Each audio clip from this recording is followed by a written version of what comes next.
As we know, Land Port Security of India plays a crucial role in facilitating trade and travel across our borders. Our mission is to enhance the efficiency of cross-border movement while ensuring security and harmony. In this context, the interplay between trade and diplomacy is vital. It is a matter of managing delicate relationships with our neighbors while promoting trade.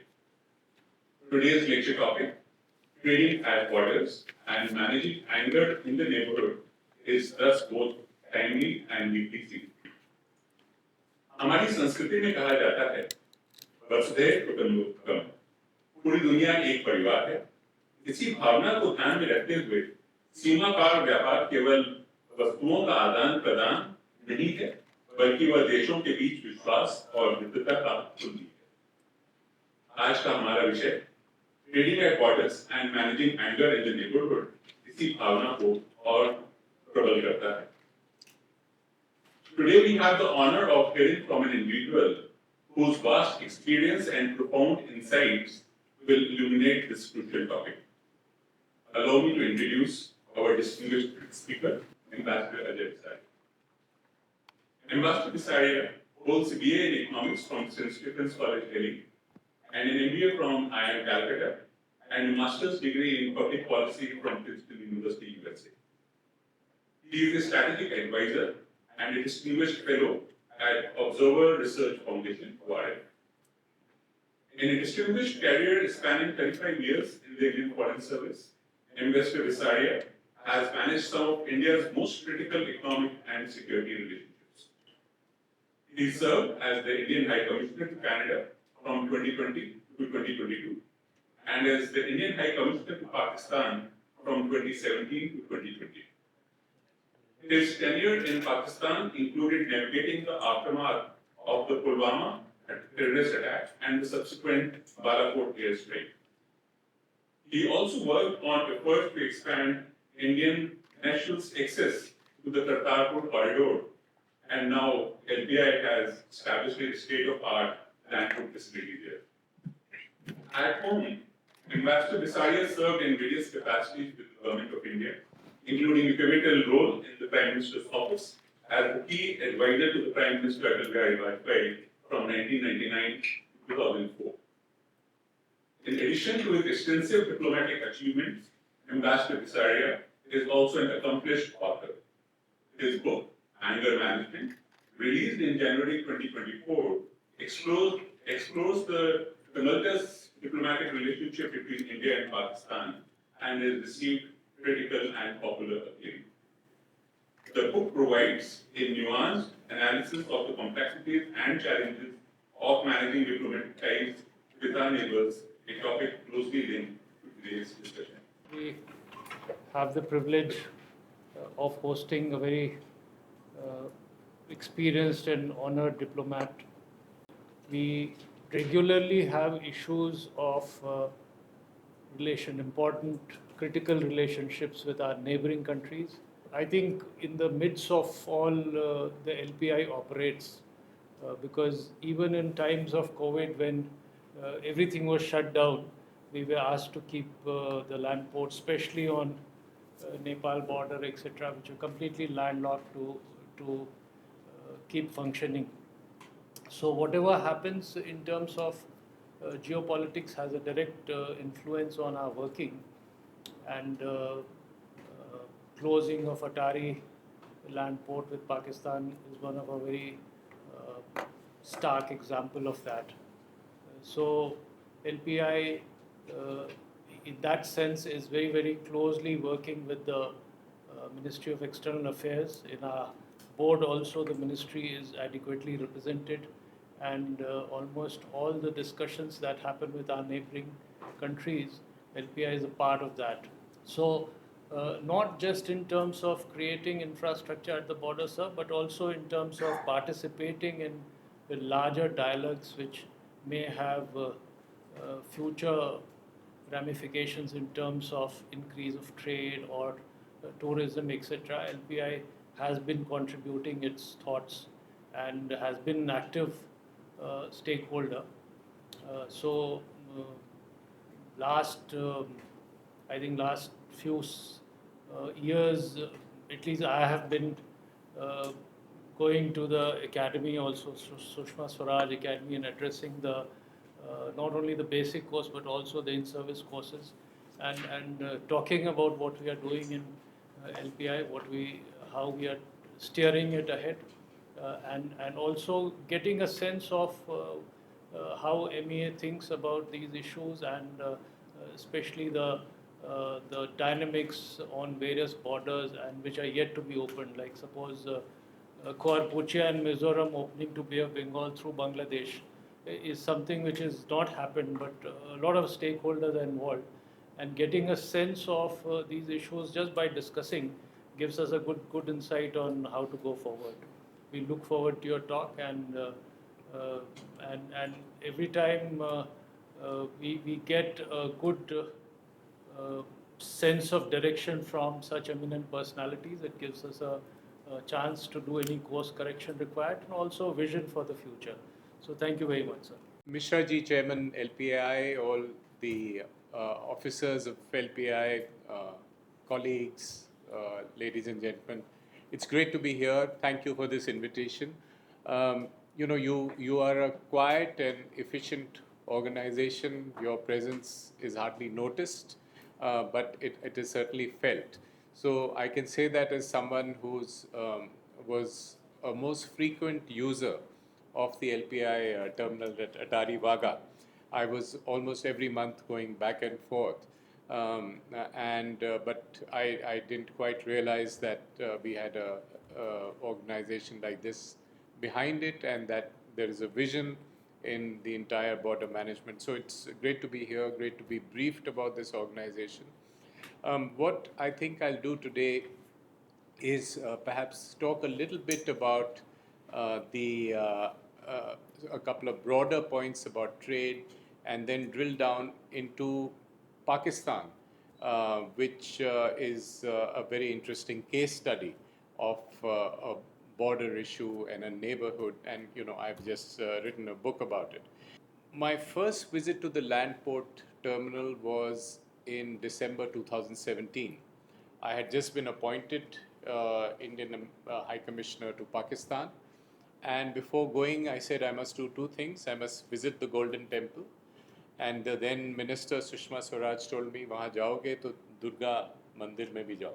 So I went to the two temples, and I said that I must see this facility at Vaga Atari, because there was a constructive agenda that PM Modi had talked to me about see what the opportunities are, and I wanted to see whether trade could be used as something that could build confidence in this relationship, and I went and saw the excellent facility that LPI has created at Atari Vaga. So even before stepping for the first time across the zero line and into Pakistan, I was briefed on the facility we have. We live in a tough neighborhood. So India's neighborhood is tough. If we look around and see our 8 odd neighbors, land neighbors, we see two adversarial relationships. So we see China and Pakistan, with whom we've had wars, countries, one, and both, I would argue, are abnormal countries.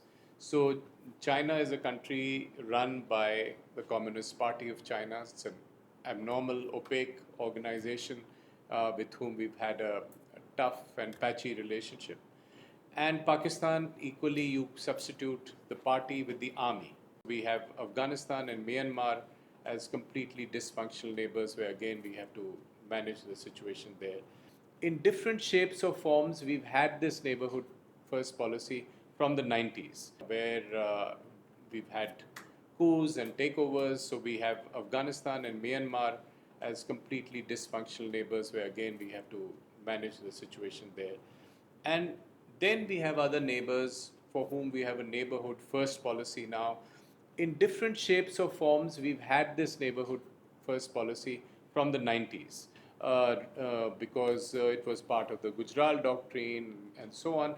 But different leaderships and prime ministers have realized that in order to manage India's rise, or for India to rise, we have to have a special focus on the neighborhood, and that's very important. So these two factors often clash against one another. We live in a very abnormally tough neighborhood, but at the same time, we want to have good relations with our neighbors because this it is important. Also, it's said about this neighborhood today that it is the least integrated region in the world. South Asia, the least integrated region in the world in terms of the trade that goes on within South Asia. Compare it to ASEAN, compare it to the NAFTA region in North America between US, Canada, Mexico. The US Canada border, one of the longest in the world, they have trade. I was last in Canada, and they used to proudly say that we have $1 billion of trade going on between that borders on that border every day. So that was the kind of trade that goes on between the US and Canada, and that is the kind of potential. Therefore, we as a rising economy have for trading in our neighborhood. And not very long ago, less than 100 years ago, or in 1947, we were possibly the most integrated region in the world because you could go from Rangoon to Kabul, in public transport. You could be trading. You were part of one British Empire, Dominion, and therefore, it was the politics that changed it. Somewhere along the line, we had a realization, and we wanted to integrate this region, and therefore the SAARC and SAFTA, we created these organizations with a vision that maybe one day, like the European Union, we could also have a common union in terms of giving the flow of trade, in terms of currency, but of course the politics has been especially difficult for us. The second proposition I would make to you is that trading with the neighbors is always a political business. It will never be a purely commercial business. You will have, when the anger is up, the trade is down. So you will have trade links snapping when things go wrong, and you will have trouble, which would certainly have an impact on trade with the neighbors. The way, for instance, for India, terrorism, we now have a zero tolerance of terrorism policy. So any neighbor exporting terrorism to us will be a problem for us in terms of any other aspect of that relationship. So with Pakistan, that was the case. Even I would argue, if you look at the big picture, with Bangladesh and with Sri Lanka, the overall political contract between India and those countries is please stop terrorism, please stop any support to terrorist organizations, and we will be a good economic partner for you. So the trade with Bangladesh and with Sri Lanka went up. And when I was in Pakistan, this is an example I would often give because when we talk of the religious point in the India-Pakistan relationship, Pakistan often makes the point that of the two-nation theory. The two-nation theory, or that the Hindus and Muslims of the subcontinent are separate nations, that theory went out of the window in 1971 when another country was created, which was also followed the same religion. But if you hear this argument today, it is again defeated by the fact that India and Bangladesh have a completely different relationship than India and Pakistan. Also an Islamic country, also a neighbor, also part of the same East and West Pakistan. But India today has $18 billion of trade with Bangladesh. It has $8 billion of lines of credit available for Bangladesh. It has multiple flights. And all this is, therefore, the religious factor is not important. And the key factor for India has been terrorism and the reasons for its manifestation. So if you zoom in now to the India-Pakistan relationship, uh, trade has always been part of the conversation with Pakistan, right from the foundational moment. In fact, in 1947, in December 1947, when the two countries had started a war over Kashmir from October of 1947, we signed a double taxation avoidance agreement in December of 1947. By 1949, we had signed an agreement on banking services, a trade agreement, and so even despite the war that was going on, the two countries were trying to develop a system of trading, and there was a good deal of trade that did take place. What happened in those times was that there was a devaluation of the currency and so on, which Pakistan refused to do against the sterling, and that produced an asymmetry. And the irony was that devaluation hit Bangladesh or the East Pakistan as much as it was hitting India, because they were exporting to India at that point of time. So I think the short point was that there has been a conversation about trade all along in this relationship. From 1965, it became poisoned because of the attempts by the then dictator Ayub Khan in Kashmir and so on. But by 1996, again in the 80s and 90s, we had started the SARC, and India had given the most favored nation treatment to Pakistan by 1996. And the conversation was about whether Pakistan would reciprocate. And this has gone on for in multiple ways, even till current times, because if you remember the last time we were trading from about 96 onwards, we were trading continuously, and we had a trade of about more than $2.5 billion directly, and perhaps $5 billion through UAE, Dubai. But what happened with in even when we had the Kargil war in '99, we did not stop that trade, and it was in 2019 February, after Pulwama, that India said that we are withdrawing the most favored nation treatment, and that we would impose a 200% duty on Pakistani goods and yet we did not ban that trade. So Indian goods continued to go there because there was certain linkages, particularly in the textiles and pharmaceutical sector in Pakistan, where they depend on the raw materials from India. But Pakistan went through various flip-flops trying to decide whether to give the most favored nation treatment to India. And part of the hesitation at one point was of, uh, of political, which is of language, because most favored nation translates into intihai pasandida mulk. So they had a problem saying that India was the Pasandida Mulk, and therefore that became a stumbling block in the relationship in using this, and therefore the diplomats came across another formulation calling it NDMA, non-discriminatory market access, and this was again something that was about to be given. Pakistan claims, but they kept having their various hesitations, and finally did not give this treatment. Now, if you fast forward again to 2019, in February, after Pulwama, India imposes a duty, but so India is angry, and in 2019 August, it is India does the Article 370 moves. So then Pakistan's turn to be angry.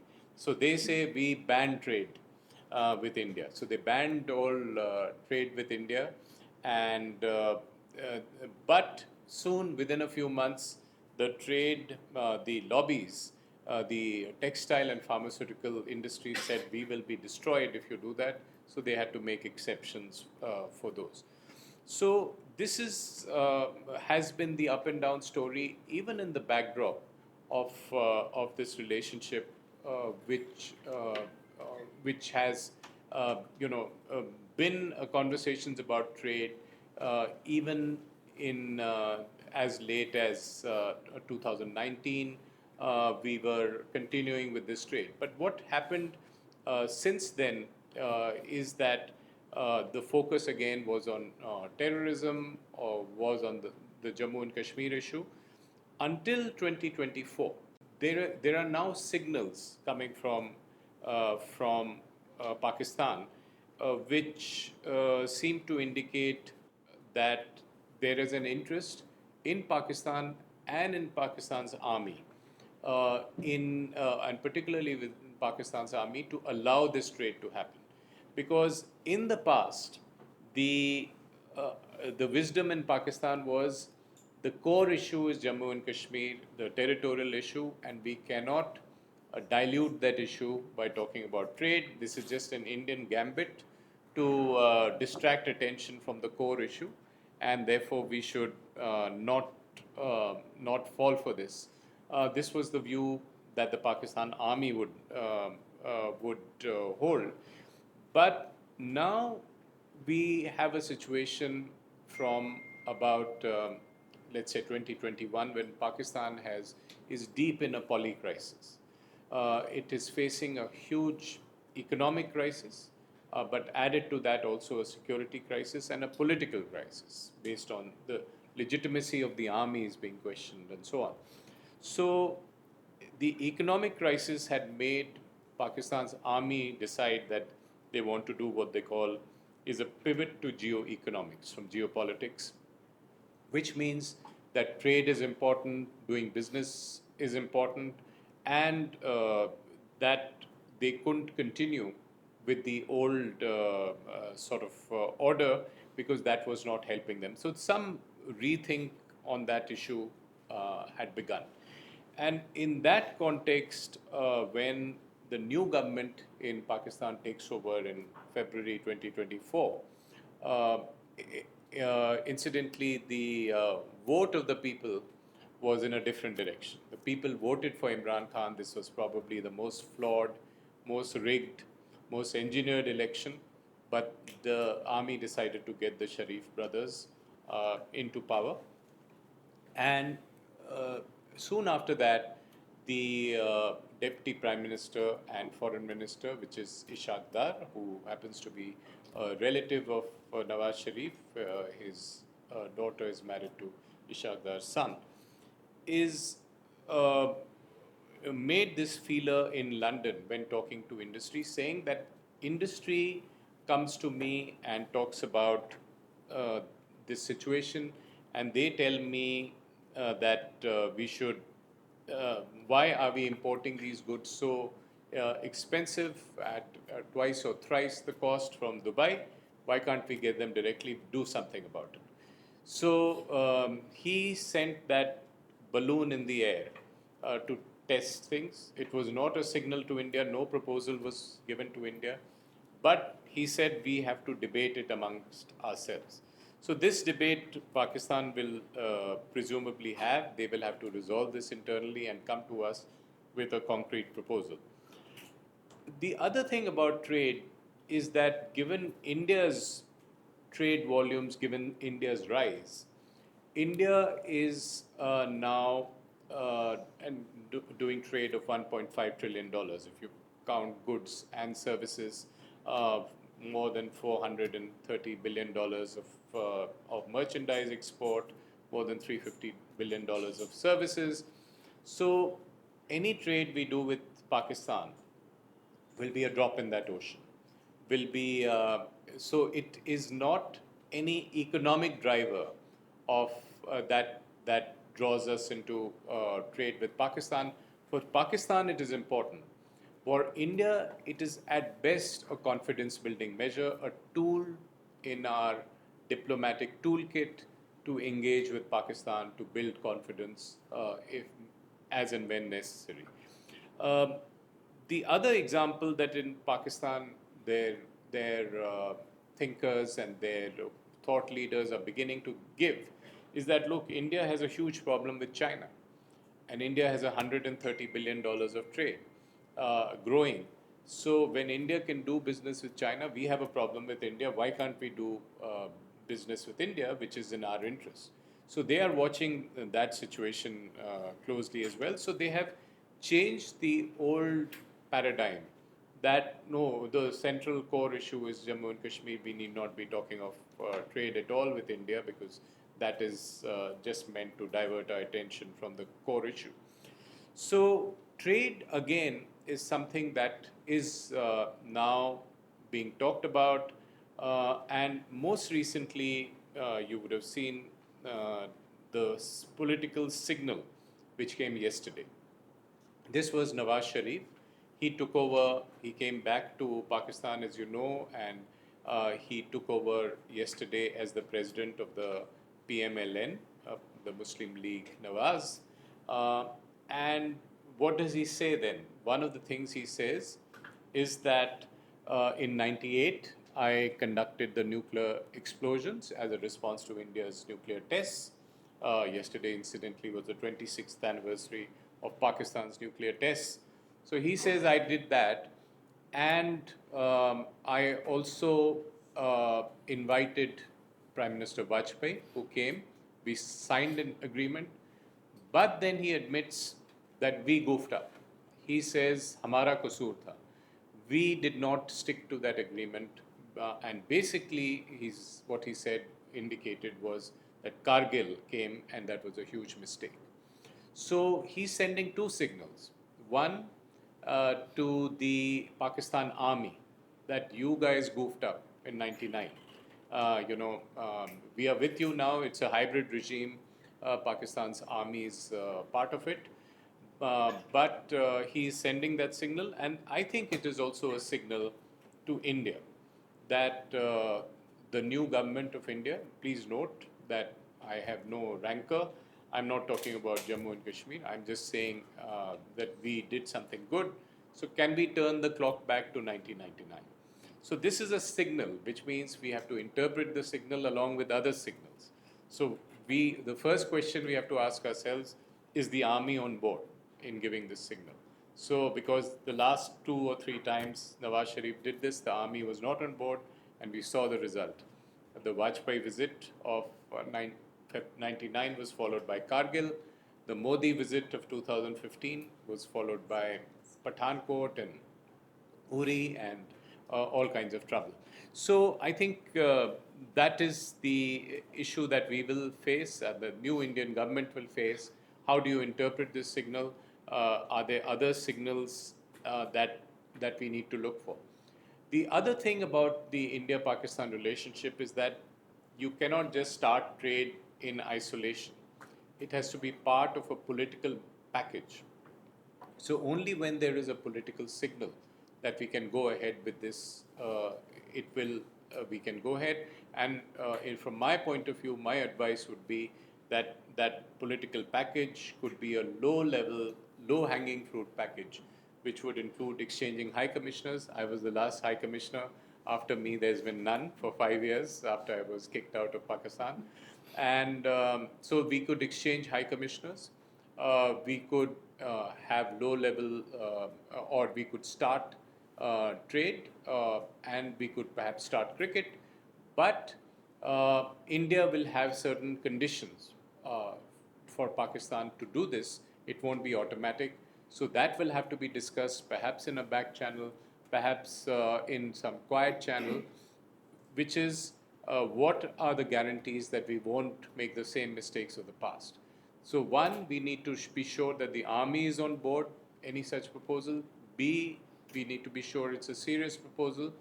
And C, we need to have some kind of guarantees that terrorism won't start again.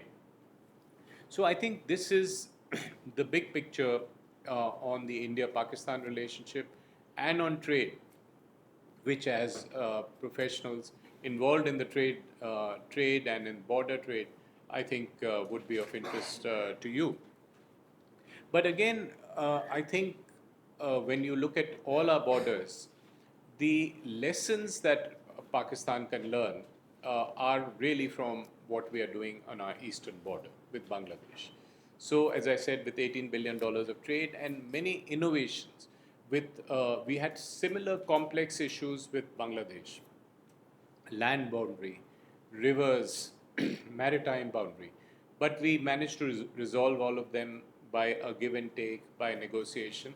And now we have innovations in border management in terms of the border hearts, the LPI, the terminals that are seeing a lot of trade. So I think this is something that would be a low-hanging fruit for Pakistan if it goes forward. So it's an accident-prone relationship. Some people are saying, oh, we should ignore Pakistan and just go ahead. We don't need to be thinking of this problem at all. But I feel that there is a danger in strategic neglect of Pakistan. The kind of danger that Israel faced in Gaza on the 7th of October. When you think that you've solved a problem, it is not a problem anymore, but if it is a dangerous, festering problem, it can pounce on you. So, engaging with the problem is always a better idea than ignoring it and moving on. So, I think that is perhaps the direction in which India should move, and 2024 has been a positive year. The year has a twin coincidence of new governments in both Pakistan and India. And after June 4th, or let's say the first half of June when we have a new government, this will be the time for us to engage and possibly go on in some direction, in a positive direction. But I think the onus is on Pakistan because Pakistan was the one which turned the clock back in August of 2019. The onus is on them to approach the Indian government with some proposals. If only for the fact that LPI has a vested interest in the Kartarpur terminal. You've been part of Kartarpur. And I think it's again a very interesting diplomatic case study of a people-to-people project, which is not terminated despite many shocks in the relationship. So in 2018, August, when Imran Khan was inaugurated, I was in that room. The Army Chief of Pakistan, then General Bajwa, walks up to Navjot Singh Sidhu and he tells him that we want to open the Kartarpur corridor. There was a lot of politics that happened. They embraced each other and so on. But the important thing was the Pakistan Army declared that this long-standing demand of India of opening a pathway to Kartarpur would be agreed to. And this led to a chain of events in 2018 when we had some hesitations on the Indian side because of security concerns. Why would the Pakistan Army be promoting this? Could this be because they wanted to get some extra influence in Punjab because they were losing this influence in Jammu and Kashmir where India had tightened everything?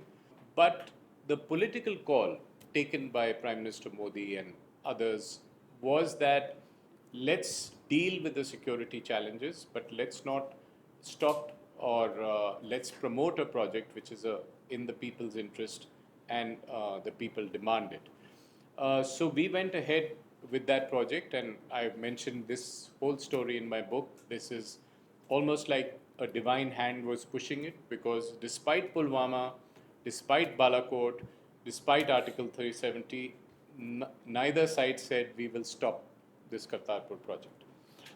So both sides continued with this, and this was inaugurated. We have an absolutely first-rate terminal on the Indian side in Dera Baba Nanak. The Pakistanis continue to do that on their side. Of course, they try to negotiate that we won't, that the passports, or they try to ease the conditions on passports and others, because they wanted to control the kind of people that would come in and the kind of people that could be indoctrinated. The Indian side put some stiff conditions to ensure that that did not happen. But the corridor is open, it's continuing, and yet again an example of people-to-people diplomacy and an example of the functioning of India's democracy. That you may have concerns about security and otherwise, but what is in the people's interest will be promoted by the leaders of the day.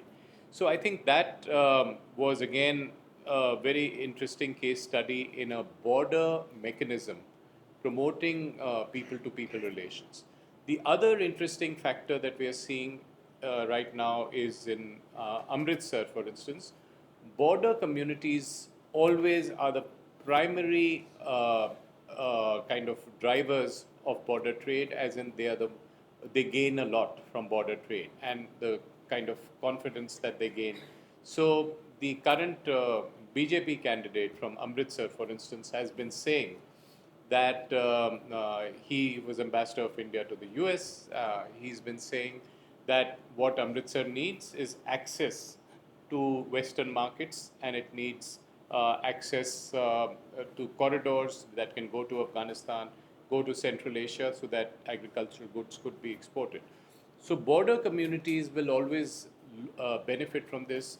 There's a two Punjab kind of study and movement that was done in Punjab that advocates strong border-to-border and relations and across. So there are multiple out-of-the-box ideas also we can come up with, one of which was to declare the whole Atari Wagah zone a buffer zone and create a market where people could have exchanges. So this also points to the kind of situation that happens when you do a 360-degree view of diplomacy. You see what the people want, you see what is in your security interest, and you see what is required for geopolitical navigation. So I'm going to stop right here and hope that I've given you enough fodder for thought and to have any questions you might like. Thank you. Comments also? Sure.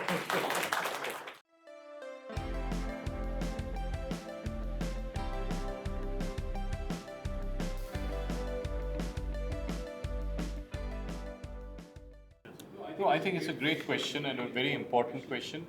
Two parts to your question. One is you're asking what is the India-Afghanistan equation, and the second is the Pakistan-Afghanistan equation. So let's start with Pakistan.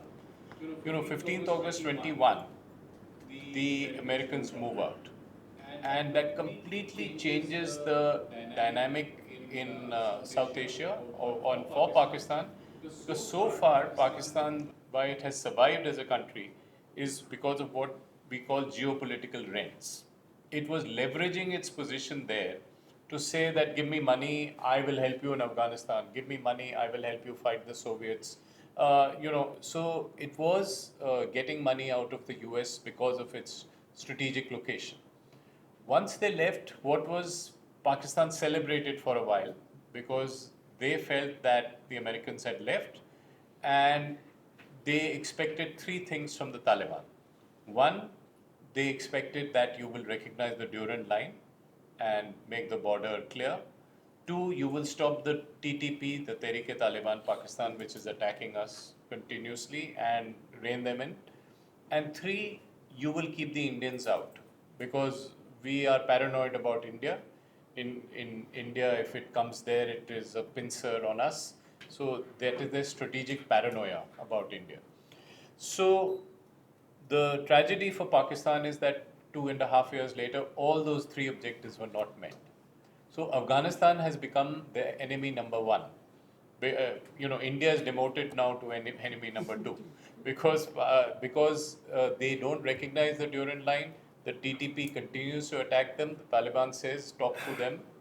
They are your people, not our people. And India is back. India is back in the sense that the goodwill for India remains. We have a technical mission in Afghanistan. So the Pakistan's Afghanistan policy has failed. Now let's come to India. I would agree with you that this is something where India has to navigate it and do some smart diplomacy and be able to get the right Afghans to India to do the trade and to be able to give them visas. I've been an advocate of giving them visas. In your ministry, not everyone agrees in the home ministry because they have a genuine security problem. Because how do I open my borders and let 100 guys in and be sure that two of them are not dangerous people who want to blow up something, right? That is the central problem. But if the friendly Afghans are let in, medical tourists, students, others, I think we should do that. Perhaps after the government comes in, it will be something that will be opened up. On trade, again, this should be part of the package we discussed with Pakistan. Yes, are willing to restart trade with you, but also do transit. So right now we have only trucks coming one way. We want trucks going both ways. To be doing transit through Afghanistan and on to Central Asia. So this is something that we need to be talking about. And in a normal South Asia, there would have been trucks going through the Khyber Pass and taking goods all the way to Central Asia and trucks coming back. It would have helped everyone as a win-win. But because of the geopolitics, it's not happening. So I think that is what we should work on. And if we have a conversation with Pakistan, it also on the table should be transitory. I would like to add to that because Sure. we recently held a discussion with the traders in Afghanistan because they export a lot. And one of the primary issues they raised was कि हम तो और export करना चाहते हैं, but we are not even able to interact with the traders in Punjab or in India because embassy नहीं है, visa नहीं है, तो हम मिलेंगे कैसे? Yeah. So given the fact that we are working on issues like Char Bar, etc., which obviously is also to facilitate Afghanistan to some extent, but we have very open stand of not recognizing the Taliban regime. So how do you see it play out in the future?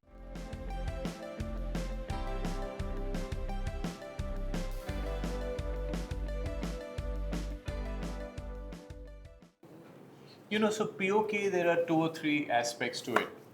If you talk to any military experts, one is that it's a given, it's a 1994 parliamentary resolution that all of that territory belongs to us. That includes Aksai Chin, that includes POK, which includes the so-called Azad Jammu and Kashmir and Gilgit-Baltistan, right? So that is the official position. Now, whether it is the right time to move in a military sense to get it, I don't think so. One day, yes, perhaps. There's a lot of conversation around this now, and one of which is that it could be a Bangladesh-like situation, right? You saw the complete disturbances in AJK, in Pakistan-occupied Kashmir, Muzaffarabad, and so on. Which was, so if you have a hypothetical situation like 1971, a Mujibur Rahman kind of figure who says, I want to leave this and lead a rebellion and join India, that could be a scenario. But in my view, in the short term, there is no such possibility. And also because of the fact that China will be involved. So any movement in that area, China sits on a large tract of territory, the Shaksgam Valley, which Pakistan illegally conceded in 1963. 56,000 kilometers of that region is under Chinese occupation, and Karakoram Highway and so on. So it's not something we need to militarily talk about at this point of time. But politically, we must recognize that this will often be said, perhaps during elections, perhaps even otherwise by politicians, because this is an officially stated all-party position that all of POK belongs to us.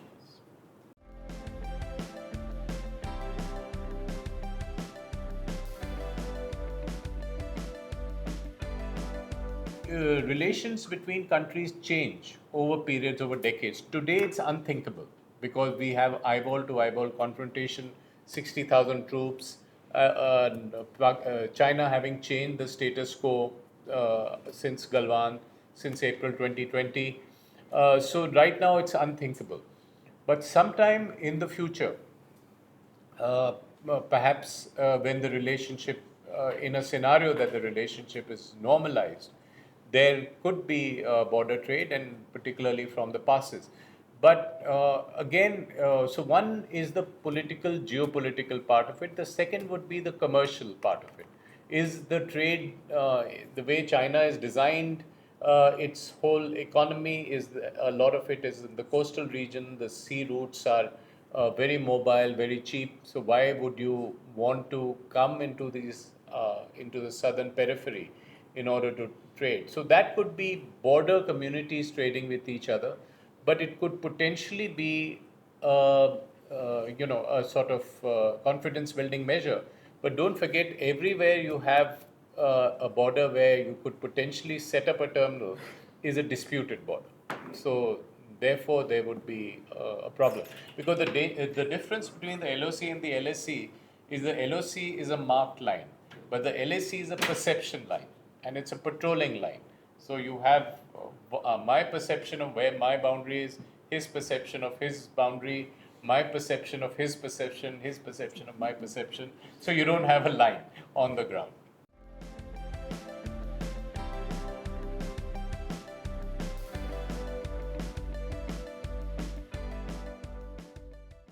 What we agree in an economic sense is trade is welcome.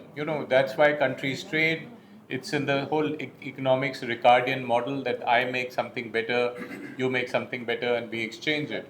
But the fact is, the reality is that politics and geopolitics is what determines trade, and particularly in a neighborhood, and particularly in a tough neighborhood that we live in. So we have to recognize that reality. But having said that, in the India-China trade, you develop certain equities in the trade and certain political equities. So beyond a point, the trading groups, the trading lobbies, the industries will say, okay, please don't escalate your problem with China to such an extent that we have to stop trade because this will hit us badly. Similarly with Pakistan, if you were doing, as the potential is according to the studies, 40 to 80 billion dollars of trade. If you were doing that trade, then lobbies will come, go in Pakistan to the army or whoever is running it and say, no, please don't do terrorism. If you do that, India will get angry, stop trade, don't do it. So that argument also remains that perhaps trade could also be deployed as a confidence building measure, as an equity to prevent poor behavior on the path of states.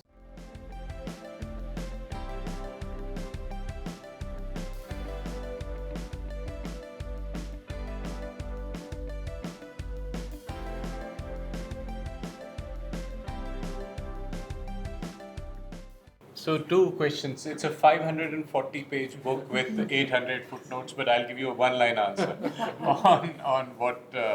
So the takeaway is that even in a difficult relationship, there is space for diplomacy and space for leadership, and this is what we've seen for 76 years. We made mistakes, but there's still space for doing the right things, learning from those mistakes through diplomacy, better leadership, right? Now, your other question about the statement on Kartarpur. So, this is part of the political discourse. Pakistan is playing a game. In India's case, our Prime Minister said that in 1971, potentially, when we had 90,000 Pakistani prisoners, they could have done a land exchange in exchange of the prisoners, which could have included Kartarpur. It's a counterfactual, it's a political argument, it's legitimate. The Pakistani side, and this was made by Abdul Basit, their former High Commissioner here, who was a very hawkish High Commissioner. He said, yes, we can give you Kartarpur, give us Jammu and Kashmir. So this kind of statements keep coming from Pakistan.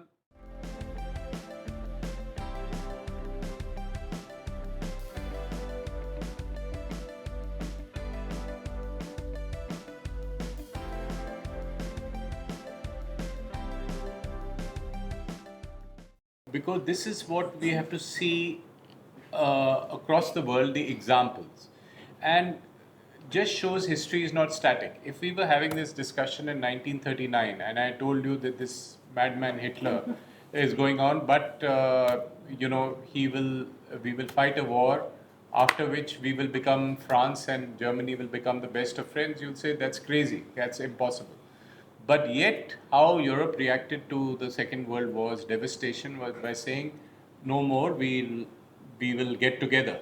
So the European project was a political project as much as an economic project. It started as an economic community for steel and so on, and then it expanded as a political project. So politically, it was a big idea. It was meant to keep the Germans down, the Russians out, the Americans in, and create a NATO, and then create a European Union where it has been a win-win. A lot of the Eastern European countries have, Poland, for instance, has been a big winner. The kind of infrastructure they've created in 20 years is unthinkable. Poland seems like Germany today. So there is a lot of merit in forming these regional groupings, economic groupings. Without in the European Union, they surrendered some sovereignty also, but ASEAN doesn't really surrender sovereignty. Only some economic kind of decision making is surrendered.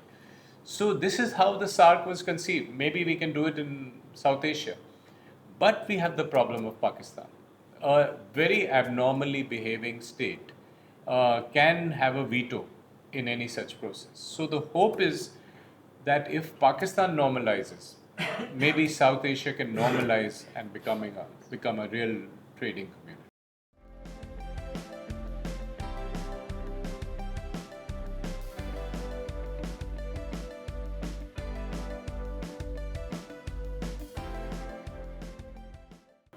So I'll tell you why.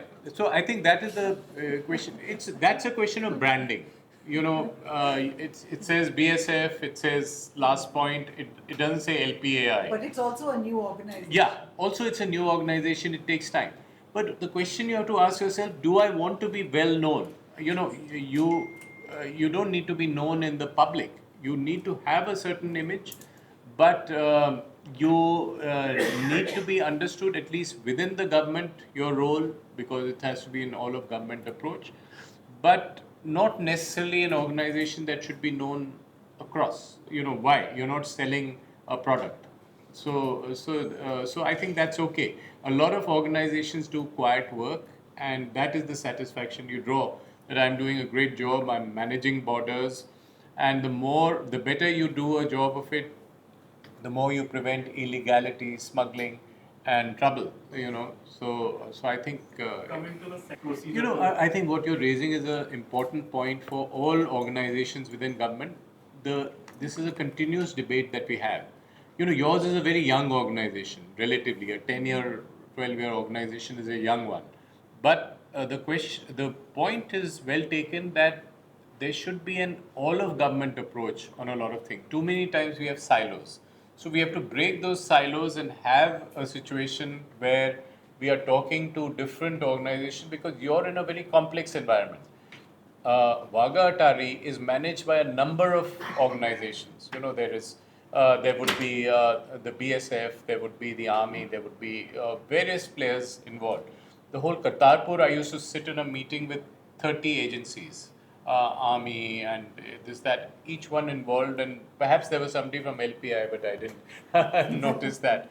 So the larger point is that we should break the silos, talk to other organizations, and have an all-of-government approach on this, because then that creates a synergy. So young organization like this, what do you advise?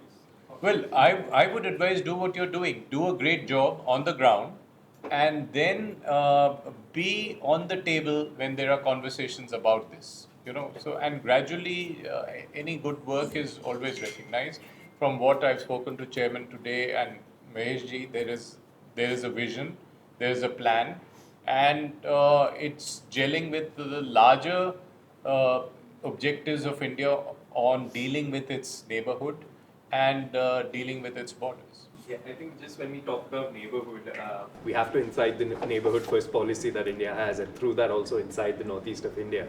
And I think LPI has come up with multiple land ports in the region. But again, while we talk about Pakistan and the problem that we have with that neighbor, while Bangladesh has been a better neighbor of sorts, but there is still underlying problems in terms of the list of commodities that they have banned or the import duties that they put on Indian goods, which impedes traders on the Indian side to send their goods or export their goods, and also on the Bangladesh side to send their goods back to India. And again, Northeast is a problem that also exists in silos due to the diversity that exists. So in that manner, how do you suggest that we deal with the issues that trade faces in the Northeast region, along with the multiple other problems that exist in Northeast? And is there a model, or is there, as you talked about European Union and a South Union, is there a model or a best practice where we can look at to solve this problem with the existing work, the great work that the LPI is already doing?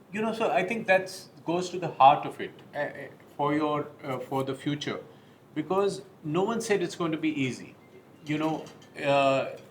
Relations between neighbors are always tough in most parts of the world. Even the US and Canada, with their $1 billion of trade, had a truckers' strike and everything stopped. During COVID, they had a huge problem. And there will be issues, because when you have trade, there will be issues that will come up. So I think the idea is to do exactly what you're doing, to study other experiences, to see where the best practices are, where the good experiences are. I would take a long view if I take of the Northeast and of Bangladesh. That relationship between India and Bangladesh has dramatically improved. The Northeast is dramatically more stable, and you've gone from talking of security and terrorists to trade problems. That's always a good sign. So I think overall the story is good. You just have to keep studying local and global experience and doing better than you're doing now. Thank you. Sir, you are a corporate strategic advisor, and from each words that you spoke, your 35 years of experience as a diplomat was coming. You beautifully explained to us vividly, although in crisp manner, that there is nothing black and white in international relations. It's always grey, and it's better to see the golden lining in the situation. So when your book was released in January 2024, Anger Management in Neighborhood, there was this strange urge to read this book and also, if possible, to meet the author. I think Kainat ne kaha Amen. So we are very happy, sir, with this golden chance that you have given to us. There's one more thing which was very noteworthy in your session today, sir. While covering the contour of ups and downs in the relationship with Pakistan, you also have not forgotten to mention the complexities that we have on our 15,000 kilometer, having countries like Afghanistan, Pakistan, China, Bhutan, Nepal, Bangladesh and Myanmar. So to give a very nice, beautiful glimpse into the world of a diplomat, and also not to make us feel very अरे कितने technical बात कर रहे हैं, ऐसे भी कभी नहीं लगा sir. So I think that was the beauty of your session. Thank you very much for coming here and giving us a glimpse of into your knowledge, sir. Finally, आपके पास ओशन है सर. हमारी छोटी छोटी घगरियाँ में हम जितना भर सके हमने भर लिया है. इस वक्त मुझे एक संस्कृत श्लोक बोलने का मन कर रहा है सर. उस श्लोक में वो कहते हैं, क्रोधो वैवस्वतो राजा तृष्णा वैतरणी नदी विद्या कामदूधा देनुः संतोषो नंदन वनम. मतलब क्रोध है वो यमराज के जैसे है, और जो उसकी वैतरणा नदी जो हम सुनते हैं कि बहुत ही उसकी तृष्णा होती है, जो उसकी वजह से लोगों को नरक जाना पड़ता है, इतना क्रोध में पावर रहता है. लेकिन एक व्यक्ति के पास ये चॉइस है कि विद्या जो कामधेनु जैसी है वो या संतोष लेके का हम नंदनवन में जाए या दूसरी तरफ मुड़े. तो आपके लेक्चर से ऐसे लगा कि एक कंट्री के लिए भी this choice is always a option, whether you want to go this side और you want to be in the middle. So that you have done very beautifully, sir. I again thank all the people here who asked excellent questions and made this whole session a much more experience than it was. I think everybody will agree with me if I say that this was the best masterclass we had so far, sir. So thank you very much. I thank the audience for participating so nicely in this. Thank you, sir. Thank you, Manish. Thank you.